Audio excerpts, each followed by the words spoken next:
And as it relates to expectations, this is critical if you consider yourself a leader.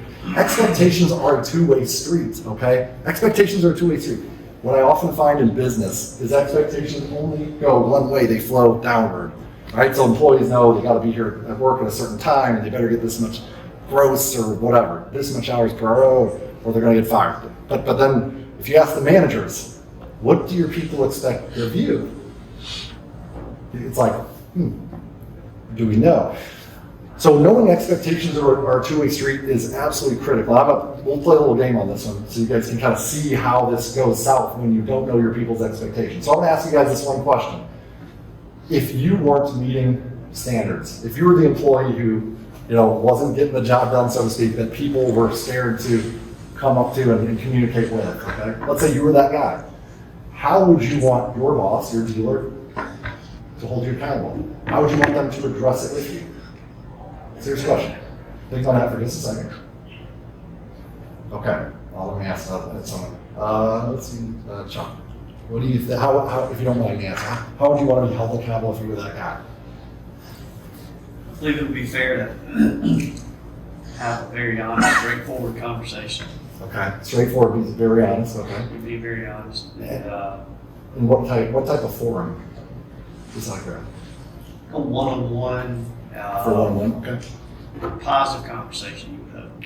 Okay, make it positive, individualized, one-on-one, and very direct. Okay.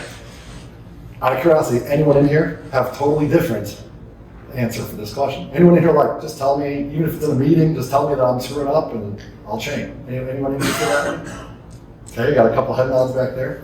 So the last group was much more split. Who nodded their head? Who said, yeah, just tell me straight up, I don't care if it's in front of people. Okay, you back there? All right. So we have a guy back there. He's like, just call it out, tell me in front of everyone. I'm cool. Now, what if you were his boss? What would happen?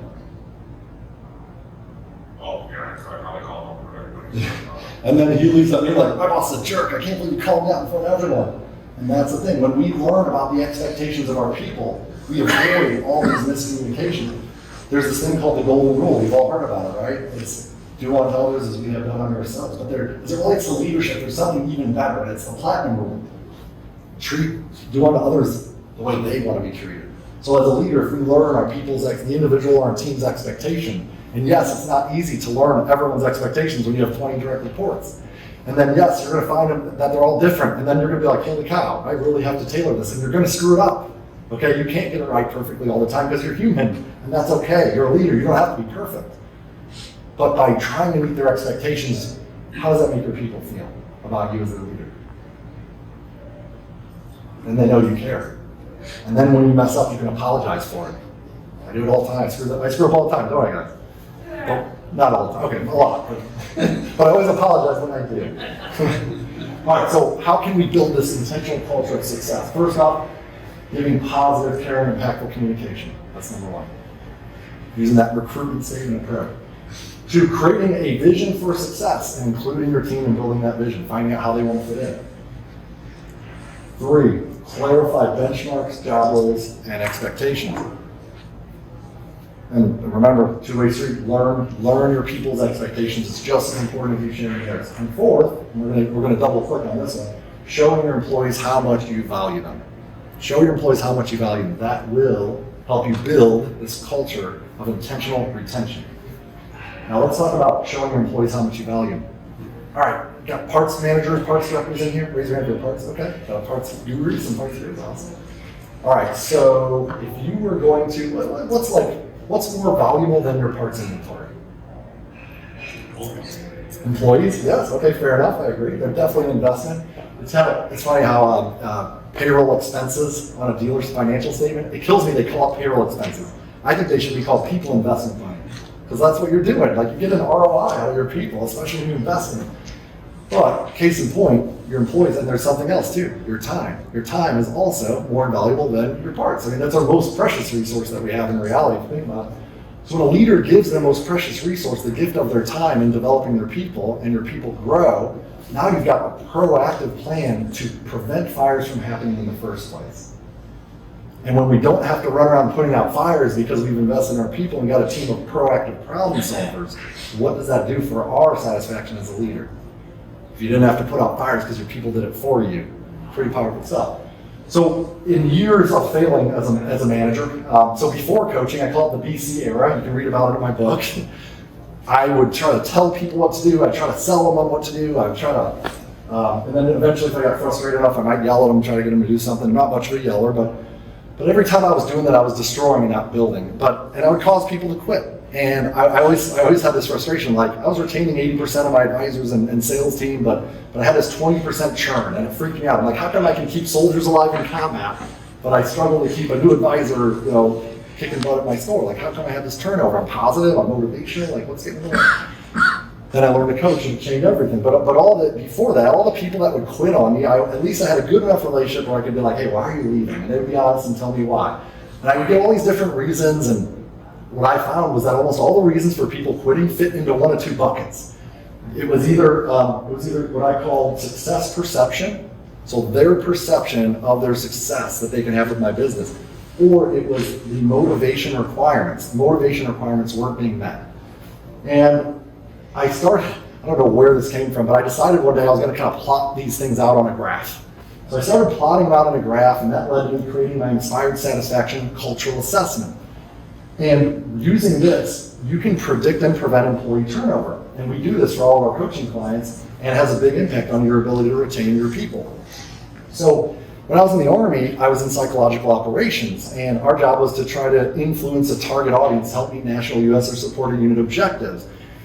And we had a saying, perception is reality, and because what we found was that how the Iraqi people or the Bosnian people perceived us is how they behaved around us. So if they perceived us as saviors and we were there to help them, they showered us with gifts and they wanted to help us and they'd give us the information we need to save people's lives. On the other hand, if they thought we were evil and we were the enemy and we were out to get them, they didn't really like us and things didn't go so well, and they might help the insurgents put roadside bombs in the road and things like that. So there's a big difference if they perceive you, and our employees are no different. So on the success perception, the y-axis, okay? You got, number one, do I have the right work? Number two, am I being treated fairly as it relates to the rest of my team? Do I have skilled coworkers that I can rely on and trust to help me get my job done? Past work life, like what was my last boss like, compared to my new one? What was the last job I had? How much did I like it compared to this one? Carbon's earnings potential. Am I able to grow my revenue and income here? Or is the potential not there? I feel like I've capped out. Outside recruitment, am I being recruited by another business or another dealership? Work-life balance, do I have the right work-life balance? Is my family happy with what I'm doing? That's a big one, man. I'll tell you this one. When I put my dealership before my family, which I did for years as well, my wife was constantly trying to get me to change careers. And that wears on you. Because we as people will destroy what we resent. If we start to resent our job, we're never going to give it our all. Financially satisfied, can I pay my bills today? And then what about other industries? Can I earn more or have a better success perception? Have any of you guys lost a skilled tech or advisor to another industry altogether, other than the carbon? Yes, okay. Where did they go? Where is it? Oh, they went to work in oil. Oh, you're a Texas. Yeah, you got the red. You're a Texas dealer. That's tough down there. They can make big bucks. Where'd yours go? Commercial sales. Commercial sales. Okay. Wow. So yeah, these are the success perception. Then on the y-axis, you got the motivation requirements. Am I valued? Does my boss care about me? Am I being recognized and appreciated the way I want to be recognized and appreciated for a job well done? Does my boss ever thank me when I go above and beyond? Am I independent? AKA, do I have autonomy? Am I free to make my own choices? Is my opinion valued? Fulfillment, am I doing my job for more than just a paycheck? Like, does it actually mean something? That's a big one, man. You want to motivate people? Help them uncover a purpose. Aspirational coaching, I kind of mentioned that. Skilling up, am I mastering the right skills? Am I being challenged in the right way? Team cohesion, do I feel like I fit into the group? Like, am I part of the team? Do we work well together? Is work fun? Developing, can I move up? We talked about that one. Can I move up in my career at the pace I want to move up? Do I feel like I can get promoted, or am I stuck? A leader to model after. We all want a leader to model after, my friends. And I can quantify or clarify this. The 3 C's of leadership, all right? Care. Do I care about my people? Does my boss care about me? Character. Do I look up to him as a human being? Do I respect him as a person? Competence. Are they good in their role? It's interesting when you look at those: care, character, competence. If you give them the 4th C, coaching, it fulfills all 3 of those. So if you want to be a better leader, learn to coach. Finally, competition. Is there healthy competition, or is it? So these are the motivation requirements. I'm going to tell you about Steve number 2. This is Steve number 2. Steve is a master certified tech. I met him about 2.5 years ago at this dealer group. So the first time I met Steve, he cried on my shoulder. Had an awesome time, but he was super sad. He's like, Sean, before I tell you what he said, this guy has been there for, literally been a master tech for decades. He's a guy who runs flags about 60 hours a week, has been for a long time. He can pretty much diagnose any, no matter how complex an issue is, he can diagnose it. He's like the car whisperer, he's a savant. Anyway, so definitely not someone you want to lose on your team. How many of you guys have, senior master techs that are thinking about retiring in the very near future? Raise your hand if you are. Okay, a lot of you guys, okay. Definitely an issue we got to address. So check this out. So Steve, you're going to love this story. So Steve literally breaks down in tears. He's like, Sean, I'm going to have to quit in just a couple months. I'm like, why are you going to have to quit? He's like, because come fall, man, I'm retired. But I don't want to, but I have to. I'm like, why do you have to? He's like, my wife, she's telling me I need to quit. I get so cold in the wintertime up here in the Northeast. He's like, it snows and my bones ache and it just becomes really tough for me. I got this house down in Florida. We never go down there. My wife's like, honey, retire. We're good on money. We don't need money. And he's like, it breaks my heart. I was like, well, why are you so passionate about what you do? And he's like, I love problem solving. I love developing these other techs around me. And so he's the guy that all the new people can lean on and get help from, right? He's like invaluable to your team, not to mention the results he puts up. But anyway, so he's going to quit. In coaching, here's the interesting thing about coaching. When you coach your people, it's the art of creating new possibilities. So I'm like, have you considered talking to your boss about this and seeing if he'll let you stick around and maybe go to Florida a couple months a year? And he's like, no, he would never do that. I'm like, really? What makes you say that? He's like, I just know him. I don't think he would. I was like, well, what assumptions are you making? He's like, all of it. It's all assumptive. I go, well, what have you got to lose in trying? He's like, oh, I guess you're right. You're all going to lose in trying. So we meet with the service director. And the service director's like, I don't know if that's a good idea. And I'm like, what concerns do you have? And he's like, well, you lose your skills real fast in the tech. If you don't do work on cars for a few months, you can lose it real quick. And so it's funny because I have already known what Steve was planning on doing while he's in Florida. Work on cars in his garage. He's got all the tools you need to work on cars at home.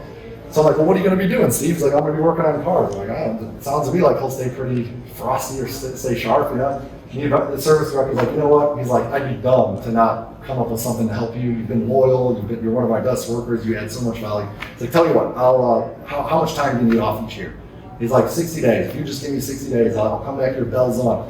So that was 2.5 years ago. This picture was taken 2.5 weeks ago. I was in New Jersey. My team and I were coaching their dealer group. And Steve grabs me. He's like, Sean, come here, we got to talk. I'm like, okay. Brings me back to his bag. And he cries and gives me a big hug. I'm like, he's got grease all over my suit. I'm like, well, this is awesome. I love it. I'll go with that. But he tells me, Sean, I just want to let you know, I plan on working here another 10 years. I'm like, 10 years? He goes, yeah, I plan on, maybe, I'm going to try to work till I'm 75. Because thank you for helping change my life. And I was like, brother, don't thank me. Thank your leaders for investing in you, first off. Thank them for being able to work with you. And guys, that's the power of understanding your people's success perception and motivation requirements, okay? You got something? Hey, he needs to know I have a full-time spot in South Florida. Full-time. I'll send you your contact. You're going to have to hire 4 coaches. In Texas, it doesn't get that cold. It never gets cold. Are you in the sales side or the fixed ops side? All right. So what this means, think about this though. It doesn't matter if you've got a master certified tech, a brand new advisor, or yourself. All right. Every person on this planet has a unique combination that if we can unlock, okay, we can tap into superhuman motivation and passion and desire to retain with our company. And that's what we're talking about doing here. And then you have happy, motivated, excited employees. You have relationships with happy guests, people they trust. Guess where the customers are going to go? And guess what they're going to buy more of? Your service work. This all ties together. And when you plot this out with our Inspired Satisfaction survey, then what's pretty cool about what happens is you can see who's in your Inspired Satisfaction quadrant, And the people down here in frustrated disengagement quadrant have a over 90% chance to quit within 60 days. So as a leader, you now can kind of predict the future, and all of a sudden you know exactly how to move each of these people up and to the right and retain them on your team. And this is why our motivators coaching clients do not lose employees very rarely, because we help the leaders learn how to crack that code for each person. So we've covered a lot of concepts, okay? Concepts are awesome and motivational, exciting, but let's get practical and tactical. I want you guys to be able to use the things that I've been sharing with you in your day-to-day leadership routine. So this is Justin and I, we were doing one of the fixed ops capacity workshops in the PDC up in Chicago, I think, or Milwaukee. Milwaukee, thank you. And this slide's there to remind me about taking inventory. So imagine this. Imagine if you took inventory of all the activities you do throughout the day, and then you decided to figure out which category, what type of activity each of the activities are. I promise you one thing you'll notice right away. You have management activities and you have leadership activities. And there's other stuff. You have customer fulfillment activities, you have financial activities and stuff like that. But if you look at your activities and you ask yourself, is this a management activity or a leadership activity? What you will most likely find, and I hate to be the bearer of potential bad news here, is that most of your activities are probably management activities. Yes, and everyone always talks about that, right? You see the posts on LinkedIn. Are you a manager or a leader? What's the difference between the two? But it's this nebulous concept. But if you list out your activities and you ask yourself that question, it'll become clear very quickly. So we build what we call it building routines for success when we're working with executives or managers. And we help you take activity inventory, and then we help you kind of label them and figure out where they fit in. And there's leadership activities that are most likely missing. So these are the most common leadership activities that are missing from your routine. Frequently missed leadership activity. So the first one are the 4 types of coaching. All right, the 4 types of coaching. So number 1, am I giving my people aspirational? Sorry, I'm taking time. I got 6 minutes. Am I giving my people aspirational coaching? I'm coaching them on their aspirations, their goals. That's where I find out that Bob, the GM, wants to buy a house in a condo in Florida, and Steve, the service advisor, wants to get his fiance a really nice engagement ring. And now I'm not yelling at Steve to get his numbers up because he's not making enough money. I'm like, Steve, what I want for you is for you to be able to get your fiance the best engagement ring possible. When can we talk about some ways to make that happen? And Steve's like, let's do it right now. All right, awesome. You just got you another $100 per RO just for one coaching conversation. Awesome. And he saw it as positive and impactful. It's beautiful. So aspirational coaching, metric coaching, where you're using your metrics to set goals and challenge your people to grow in key areas. Observational coaching, where you're giving your routine, you're watching each person play the game and helping them grow. And you have turnaround coaching, where you have time blocked out as a leader to help your underperformers, to coach them up, like the person that no one will come talk to. That could be part of a leadership routine. You need to make time for strategy. Tactics are like you're in the mix, you're fighting the war, you're taking calls, you're filling in for an advisor on the desk, or whatever. You're running a part out because all the parts counter people are on the phone and a tech needs it. Those are all tactics, right? But we need to block out time for strategy. Where are we going to grow? What's our vision for success, right? Let's have some team meetings. Let's talk about communication and alignment and things like that. So you need to block time in your routine for a leader. A leader is going to have that vision and make time for strategy over tactics. Training and people development. What if part of your routine is teaching your people how to be better trainers and coaches? How would that help when you bring someone new into the company and everyone's pouring into them and developing them? Now you're multiplying success rather than addition through your skills alone. Meeting motivation requirements. The 10 motivators that we talked about earlier, right? What are you going to do to make work fun for your shop this week? Who are you going to recognize for doing a great job this week? What leadership behavior are you going to model today that your people need to see? All those motivation requirements can be turned into daily activities. And if you do this, okay, and you bake it, it can all look just like that on a calendar. You can have your phone even tell you when to go recognize someone. You just have to decide who you're going to recognize. But these are, you know who you're going to coach, when you're going to coach them, what you're going to do.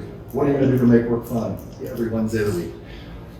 So step 1, take inventory of your activities. Step 2, figure out what leadership behaviors you need to make part of your leadership routine. And that, my friends, leadership is at the center of success for your business, your growth, and your job fulfillment. That's what builds your people instead of destroys them. It's leadership. That's what builds them. Make that your one thing. Then try to fit all the management stuff into what's left over. And what you'll find, what you're going to figure out, is the things you need to delegate out. And you're going to figure out who's missing from your team. And now you get to be a leader every day instead of just a manager. So this changes the game. And finally, I think I already said it, but schedule everything else around your leadership behaviors. And now everyone's going to start saying, my boss is a leader. He's not just a manager. Not that they already don't. I'm sure all you guys are pretty awesome. And last concept I'll share with you guys, and I do have a really awesome special offer for everyone in this room, or anyone who's attended this MOPAR conference. But the last thing I share with you guys before I give you that offer is what I don't call this, it's called the sigmoid curve. Someone much smarter than me invented this, but it measures success here over time. And have you guys all heard the saying, if you do what you've always done, you'll get same result, right? Is it true? No, we've all been lied to. It's not true. The sigmoid curve mathematically proves it. If you do what you've always done, yeah, you'll reach a peak. That peak may last for months or years, but at some point, because even if we're not changing, the rest of the world is, and we take a dip in success. That's why if you're struggling to retain your employees, if you can't find good techs, it's because you haven't figured out what do we need to do? We haven't figured out what change we need to make to drive the growth, okay? And how do we drive change? We have to make deposits in our people because we can't change everything ourselves. We need everyone on our team to change with us. And when you change, you're gonna take a dip in success. In this spot here, that's where you're in danger of going back to the old way. But if you'll make the change where you need to, and the way you need to, you'll break through and you'll exceed where you were before. And you won't have to take this massive dip. Because like Toys R Us decided not to change and what happened, right? So we gotta drive change and we do it by building our people and our team. All right, so coaching is just therapy without an action plan, my friends, all right? So I gotta ask you a few coaching questions. And I want you to put some serious thought into it. It's nothing you have to do right now, today, but put some thought in this. I promise you, if you answer these questions, it'll change your lives. It'll change everything for the better for you. And I'll give you this offer. First off is, which of the 4 elements of winning culture do you need to improve upon? That's the first one. Second coaching question, what motivation requirements are you missing in your service drive? Is it one of them? Is it 5 of them? Pick which ones. How will you change your leadership routine after today's conversation to make the deposits you need to make? What are you going to add to your leadership routine moving forward? What other action items will you commit to drive up both employee and customer retention?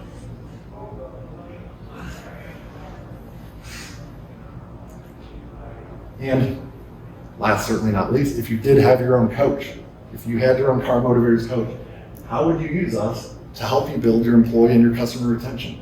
Would you want to build your routine and get control of your day and feel like you're getting everything done each day? Would you want to help build the motivation of your team to eliminate the laziness that we feel like our employees have? Would we want to help you turn around your underperformers? Think about that. If you had your own coach, how would you use them? And we have a program. This is our entry-level coaching package. Everything we do customized for you, designed to empower you. We charge for this package. We do a site visit. We travel to you. This includes travel. We do a big stops deep dive. We help uncover any blind spots that might be holding your success back or could cause you to crash. We also are going to put together a detailed summary document. You get 2 coaching engagements per month. You get your own project manager and fixed ops coach, and that's normally $2,900 per month. But because of our teaming up with Stellantis and MOPAR, we actually created a program. Anyone in this room can pick this up for $1,700 a month, and I'm not kidding you. This is for a $1,700 a month investment that could potentially give you a $225,000 per gross per month gain. It's a pretty powerful ROI. If you do decide you want to sign up during the conference, then we're going to give you a total savings of $6,000, and you can pick this up for $1,500 per month. And we'll also give you an additional half day on top of that one site visit day, along with our Inspired Satisfaction Survey of observational coaching for everyone on your team. And you have to do that by before midnight tomorrow. And all you have to do to get that is scan this QR code. Okay. We are at 215 Jeep Trail. Regardless of if you sign up for this, we care about you and we want to help you guys. Okay, and we want to give you the gift of coaching. So if you schedule a free coaching call with my team or myself, we will also, I'll give you a signed autographed copy of my new book, Learn to Coach, Learn to Lead.